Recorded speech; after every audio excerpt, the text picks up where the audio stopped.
Hello, and welcome to today's Director's Talks and live conversation on about our film program today. And so joining me today, my name is Nikki Little, Wabshki Mangan. I'm the Artistic Director at imagineNATIVE.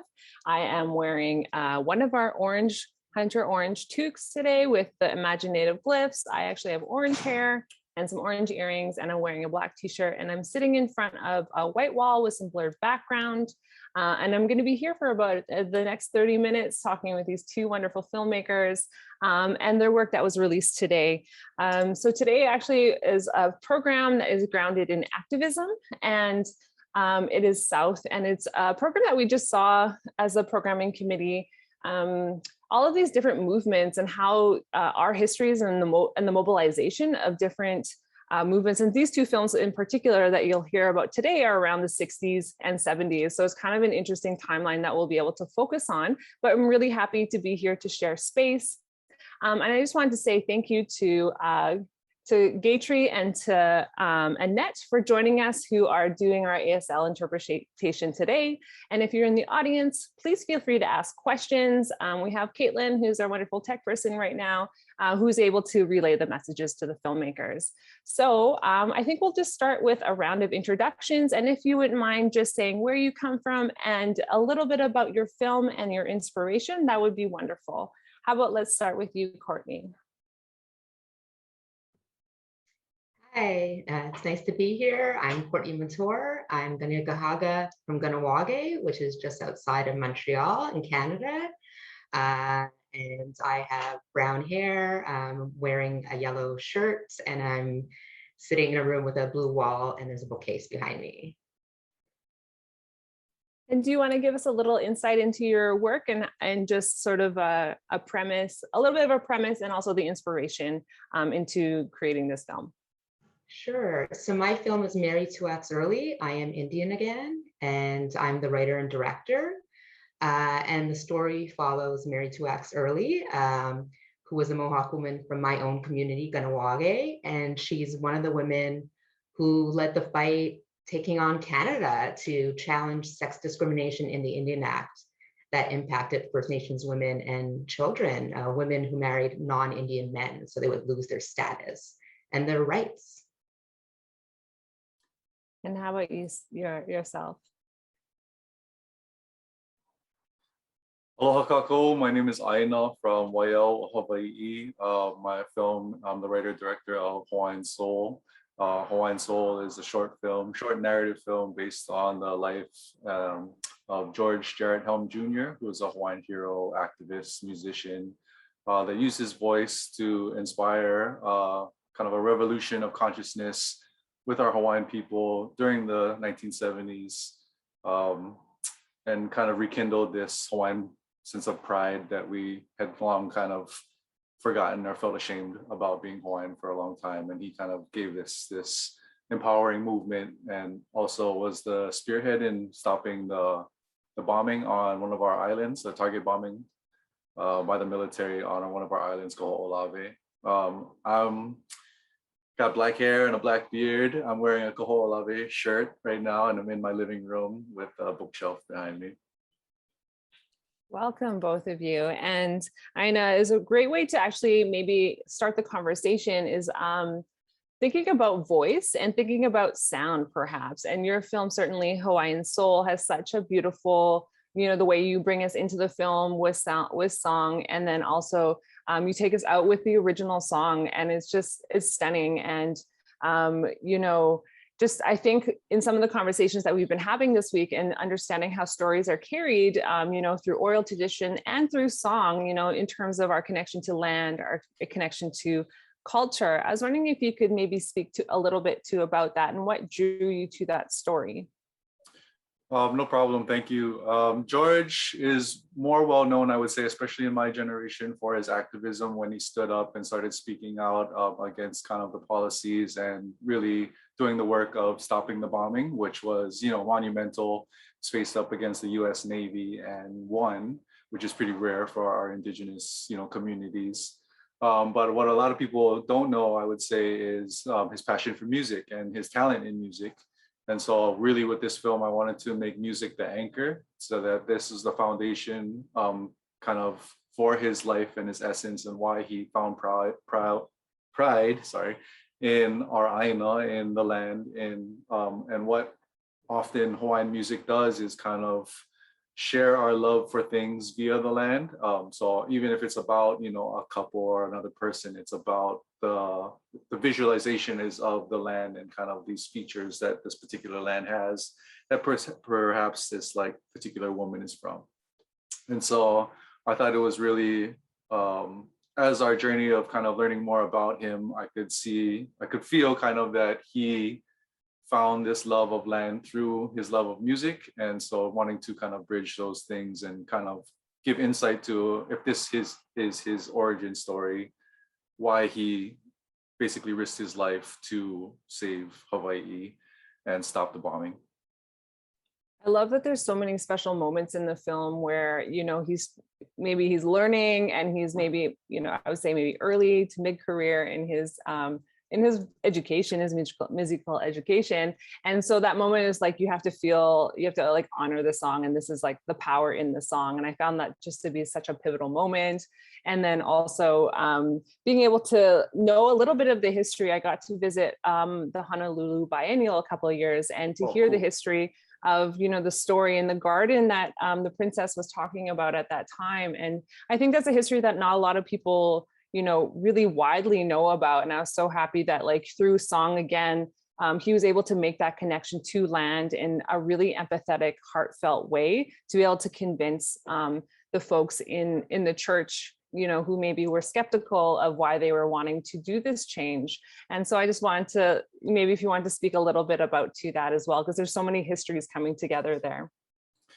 Sure, yeah, the particular song that we chose at the end was written by our queen, the last queen of Hawaii, Queen Liliuokalani, and she was also a very talented musician and songwriter. And so, and it's one of the astounding songs that I think that is in George's catalog that like, it's just a standout song. And it's not an easy one, I think, to sing and to like the arrangement and all of that. And so I always wanted to put that song there at the end. And I think it does speak to a lot of our histories and both kind of the oppression that we had gone through, as well as the contemporary context. He says that now where this garden used to be a Holiday Inn hotel sits. And so just those kinds of images and kind of that brief introduction and education that he would often give in real life to his audiences.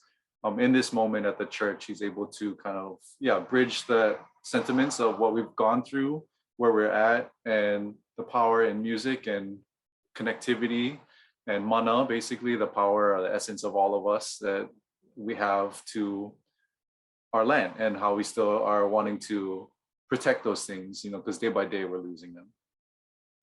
And I think the power of voice is just so instrumental. And I think, Courtney, I was wondering if you could maybe speak to how you engaged with the archive. You know, Mary got to sit with Alanis, and as we know from her discussions with imagineNATIVE and all of her talks, that she usually comes in with recordings and with this idea of deep listening and getting to know someone. And the recordings are stunning. The audio quality is phenomenal. And I was just wondering if you could talk a little bit about that process of going into the archive.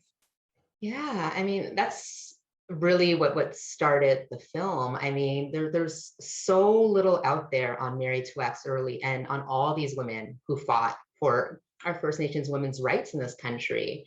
So with not really that many archives out there, it really started with these audio recordings that filmmaker Alanis Obomsawin had done with Mary. And they were done in Mary's home in Ganawage, sitting around the kitchen table over several months in 1984. And so, you know, it's this very just intimate, honest, just Mary just talking about her life story. And so that really creates the framework and like the roots of the documentary. There's never been a film on Mary before. So I thought it was really important that it's Mary telling her own story and that she's guiding us. So that's really what she's doing. She's kind of like inviting us around the kitchen table. And so, any other archives I found all had to complement something that Mary was saying for herself so that it could still come from her voice. And that was a challenge, finding archives. It's a short film, but I worked on it for 4 years and was still trying to source things last minute.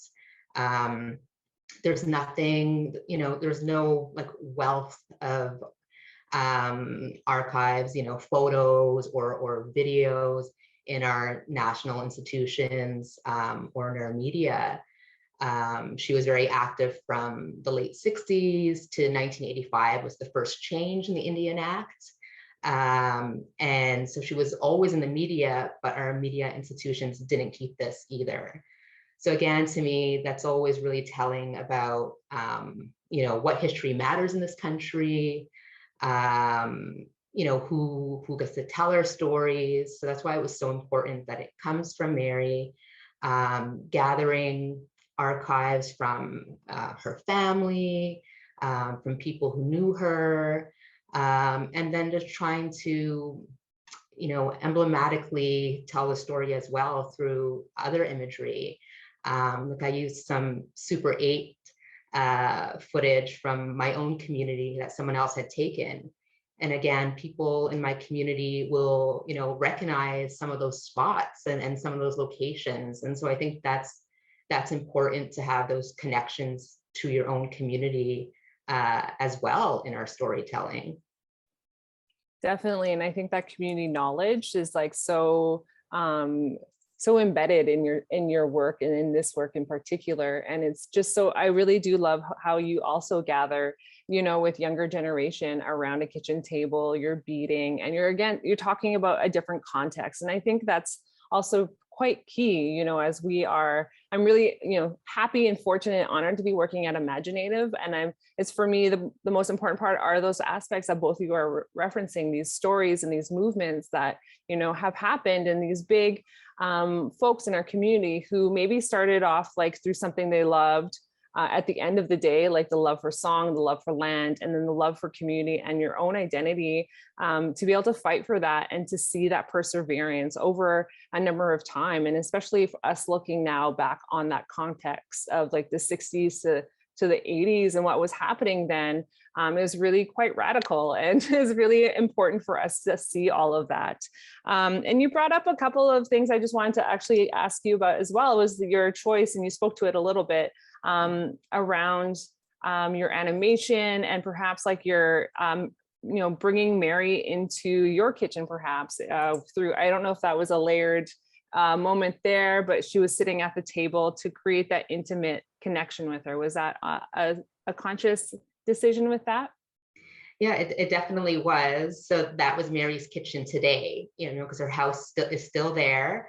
Her daughter still lives there. And so to me, it was really important to keep making that connection that like Mary's spirit lives on, that presence is there in her house across this nation, with the work that she's done to fight against sex discrimination in the Indian Act, that women carry on this movement for sex equality. And I wanted people to be reminded of that continues and that we're moving forward.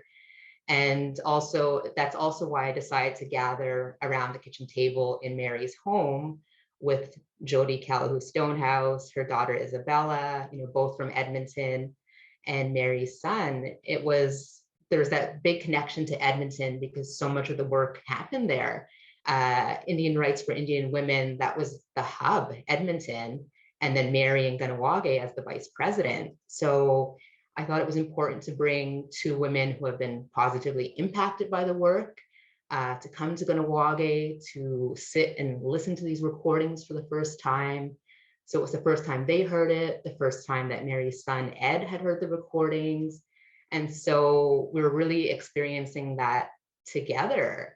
And, Jody and Isabella had never heard of Mary's name. And that's very common. There's thousands of women across this country who have been impacted by the Indian Act and these laws.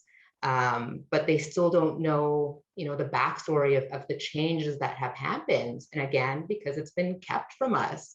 So it's really important to honor the work of Mary and all of these Indigenous women who have been working to change and fight against the federal government. You know, that it's very difficult that the federal government decides and determines in this country, you know, who is Indian, who has Indian status. That's a federal decision for official status. And that's something that women and many people in the country are working to change.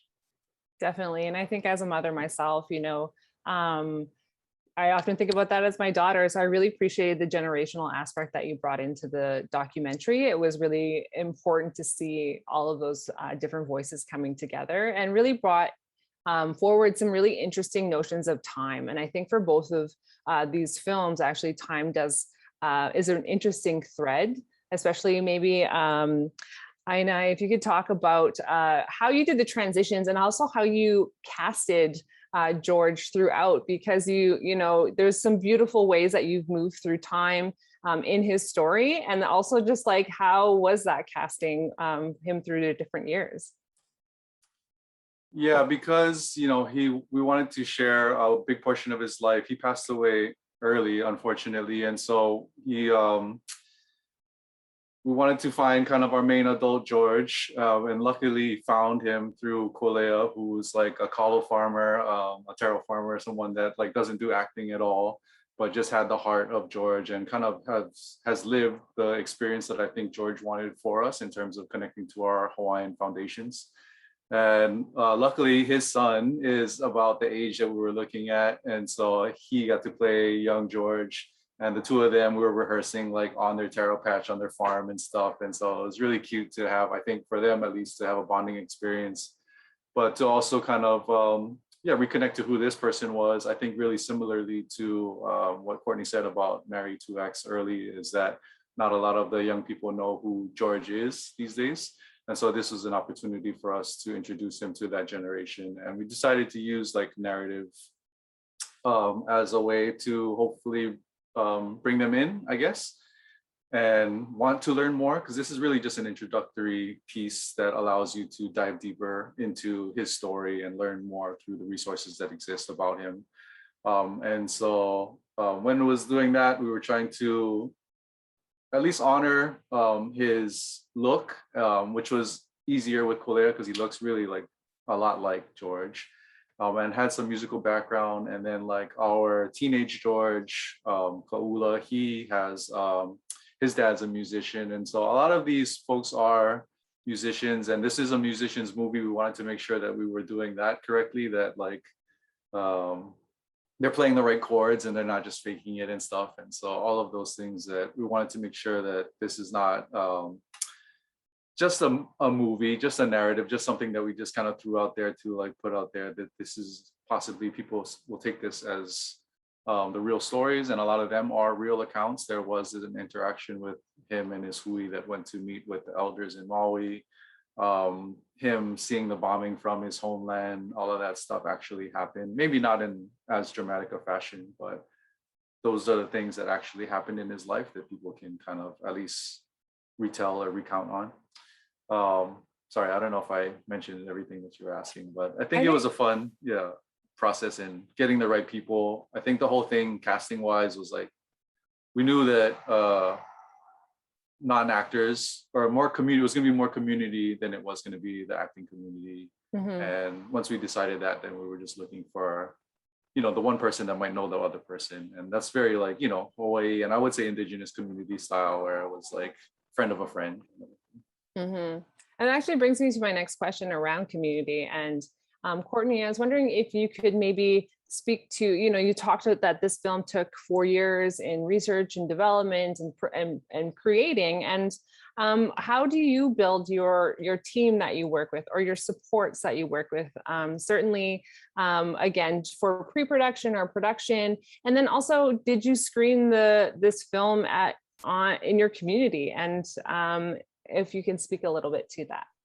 Yeah, I mean, for me, the creative team is so important to the process. And I feel like everyone should feel like they're a part of the entire process. So for me, those sharing of ideas is always so important. I had a fantastic editor, Annie Jean, and we sat together, from the whole process and came up with ideas throughout the whole thing. I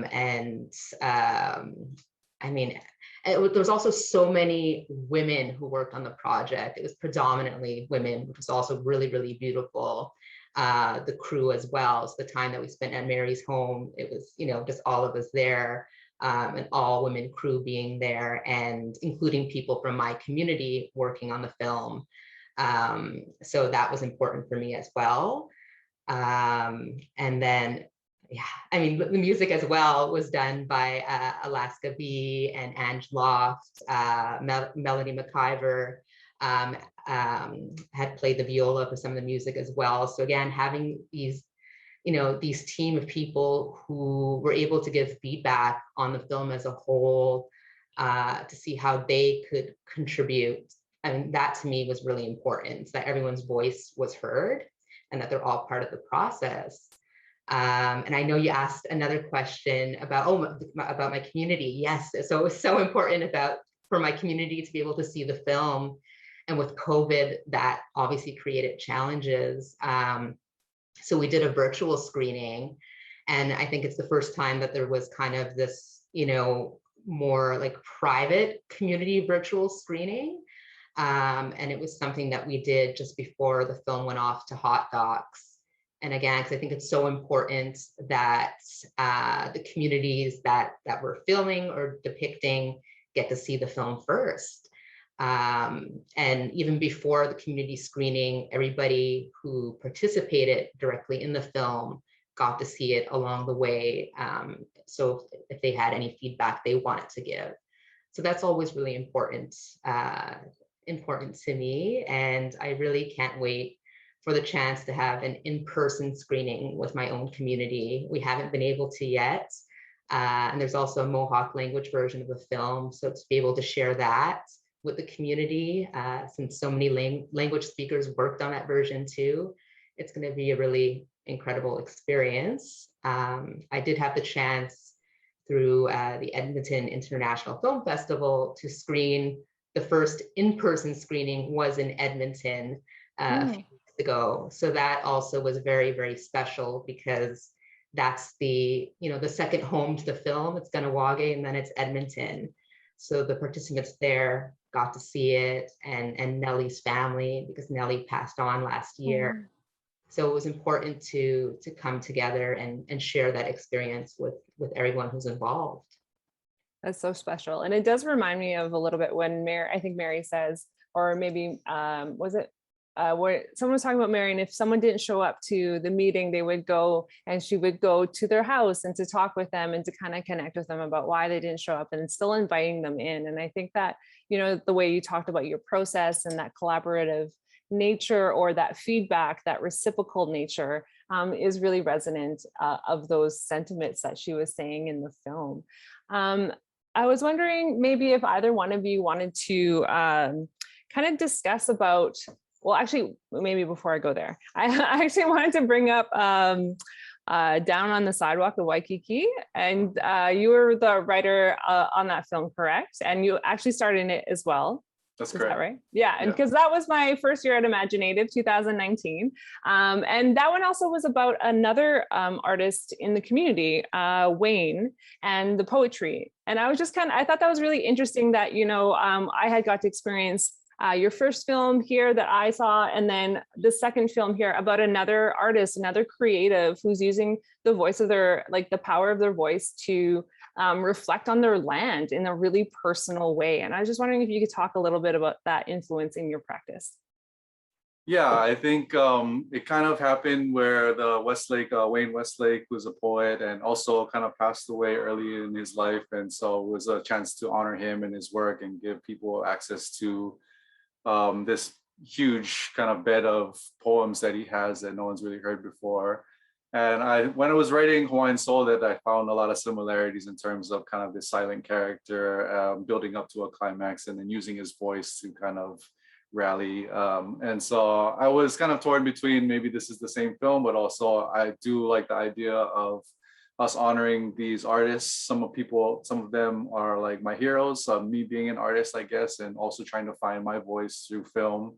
So trying to follow in their footsteps in a way to be able to educate and inspire and entertain all through the medium of our different forms of art, and honoring these people because they are, someone special that people should know about. And so with Down on the Sidewalk, it was a great experience at imagineNATIVE, the last like hurrah of festivals before all of this stuff. And so I was really thankful to meet so many, I feel like, folks at that particular festival in 2019, and also had inspired me to like get back there. And so thankful to kind of being here again, and just kind of wanting to continue to honor our artists and Hawaiian stories for the rest of my career, if possible.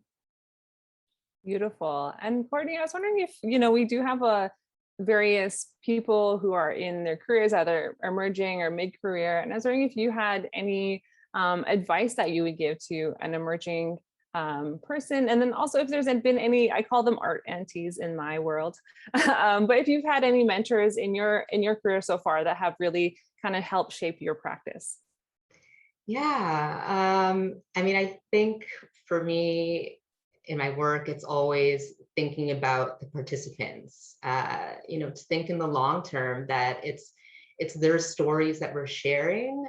So that's a responsibility and a care, and you need to take time. And sometimes, in this world of filmmaking, producers, productions are, it's about money and getting things done immediately. And I think that's something that as filmmakers, we need to challenge, because it's important to spend that time with community, with the participants, and to ensure that, they're being cared for in the long term. So that's always, I think, what guides me. And I mean, there's so many people that I've learned from in terms of, their process. Tasha Hubbard, Almaya Tailfeathers, and of course, Alanisa Bombswin, who, I worked very closely with on this film. I was really, really honored that she gifted these audio recordings, but that she was also she was there for the whole process. Again, that sharing of time. And I think that's important anytime that we can, to do that with other filmmakers, to just share our time and support and uplift our filmmakers, our community, and our community stories. That's amazing. It's so important. Like, you can really do get a sense, like I can imagine, just for the type of relationships that are built in your documentary, the amount of time that it does take to get there, and it is really reflected. And I appreciate, we don't talk about care ethics enough, I think, sometimes. And I do just love that you mentioned that, in both of you, in your different ways of honoring story and honoring those voices from where they came from, because how that's sort of, these spaces are the ones that we're creating right now, our histories, and so many people have access to them now. And your films are all shown, in Indigenous festivals, but also in other festivals as well. And I think that's so incredible. We do have a question actually from Naomi Beckford, and it's quite specific a little bit, but will any of you showcase your films at the Red Nation Film Festival this year or in the future? And I'm not sure if they program, so I guess it'd be up to programmers, but are you still submitting? Maybe, how active are your films right now in the festival circuit? I guess I'll go first. Yeah, I mean, I'm very happy that the film has been going around the festival circuit. It's also just doing a few festivals in the US right now, the American Indian Film Festival and the New Orleans Film Festival. In terms of festival submissions, for my film, that's taken care of by the National Film Board of Canada, because they produced the film. But for me, the priority was to get it out to the general public, and also community screenings and in schools. So that'll be starting in December. And so that was a priority, even though we just released it in the spring. Community screenings, school screenings all start in December. Very cool. And how about you? Yeah, we're just coming up on a year since we came out at the Hawaii International Film Festival last fall. And since then have done like over 65 virtual screenings with students from across all the islands. So really thankful for this virtual realm that we're able to kind of hop into different classrooms like that. And then this past summer, we were able to do some community screenings on 2 different islands, and then kind of the Delta variant kind of shut that down. And so we're on pause again, but wanting to do our big one kind of with our main community island of Molokai, where George is from and where his family resides. I've been waiting to kind of do like something big because, you know, that's how we do it. And but in terms of the rest of our festivals, this fall is kind of a lot. imagineNATIVE starts us into kind of one after another in the coming weeks at like San Diego Asian American and Philadelphia Asian American, this tall grass one in Kansas, and Climate Crisis Film Festival in Glasgow, which is cool. And I just heard about the Red Nation Film Festival, so I definitely would be willing to submit to that one as well. Yeah, Naomi, if you knew anyone there, definitely check them out. We can give you all the names of our artist contacts. Actually, I did remember my question that I was going to ask from before, and it was really about language and just the importance of language in terms of futurity. I have a friend that does talk about future proofing, and I do think like both of you have discussed, you know, certainly you can see the presence of language in both of the works. And then Courtney, you mentioned working with language carriers and also the language through song. And I was wondering if either one of you, whichever one wants to go first, if would like to just talk about the presence of language in your work. Yeah, for me, it's a foundational element. It's something that really kind of interested me into getting into filmmaking. I just noticed that there's all these films out there, a lot of being exposed to a lot of foreign films in college. I was like, hey, we have a language. How come we don't have any films in our language? And really, that's kind of been what I would try to do with every film since then, and try to incorporate more of our language in this media landscape. So at least our language learners and language people that appreciate the Hawaiian language can see it in film and hear it. And then in this particular case, a lot of the folks that spoke Hawaiian in the church are of the generation above me, and a lot of them don't have a lot of language training. And so there was a lot of like us teaching them kind of how to deliver the lines and all of that stuff, which I thought was really fascinating because in the story, that particular generation of the 50s, the kupuna in the 50s or 60s or whatever, would have been more masterful. But it felt right that these folks were still working through it, and luckily through editing, it still sounded like believable. And but I think for all of us on this path of like identity and language loss and kind of reinstilling or invigorating that sense of pride and sense of language, that this was a cool opportunity for us to at least have a little bit of language in the film. A little bit of language on set so people can get familiar and more normalized in that instance, and continue to do that kind of thing for as long as I can.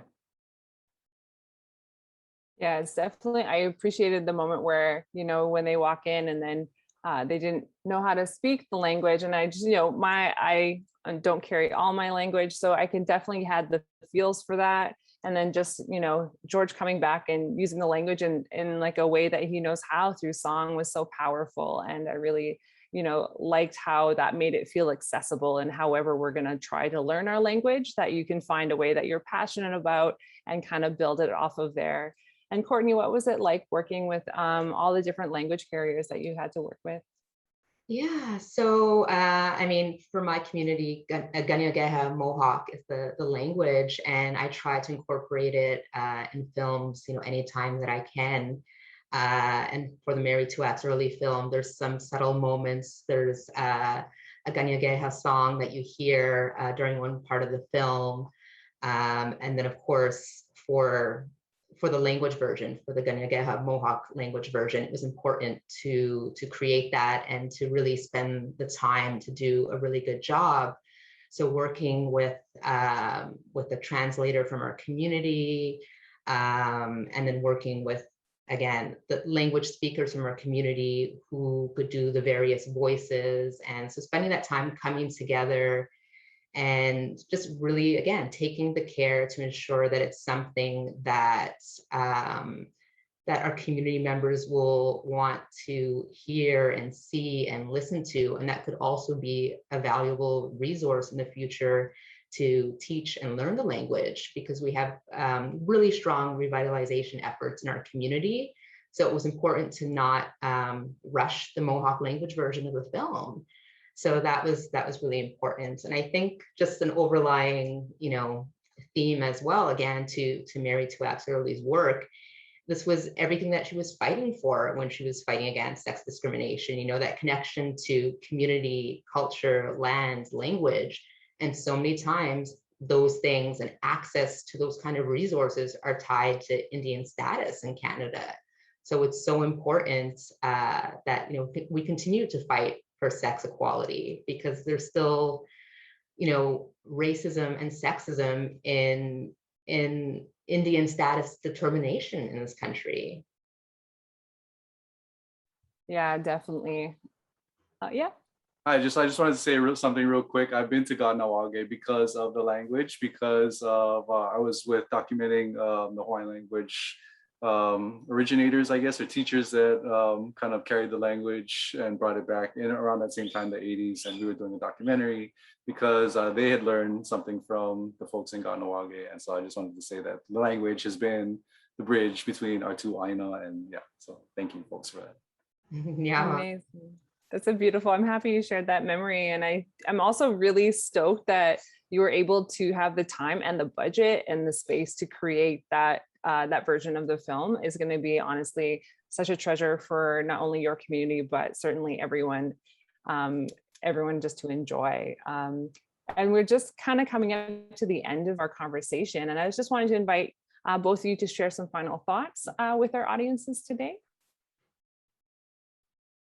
I mean, all I can say is that I'm just, incredibly happy that Mary's legacy is being honored, and that it seems to be happening this year, that there's this chance now for people across the country to know her name, and again, know the work that so many First Nations women across the country had put in to get us where we are. But that there's still work to be done, and that there's still thousands of women that are waiting to be recognized by the federal government.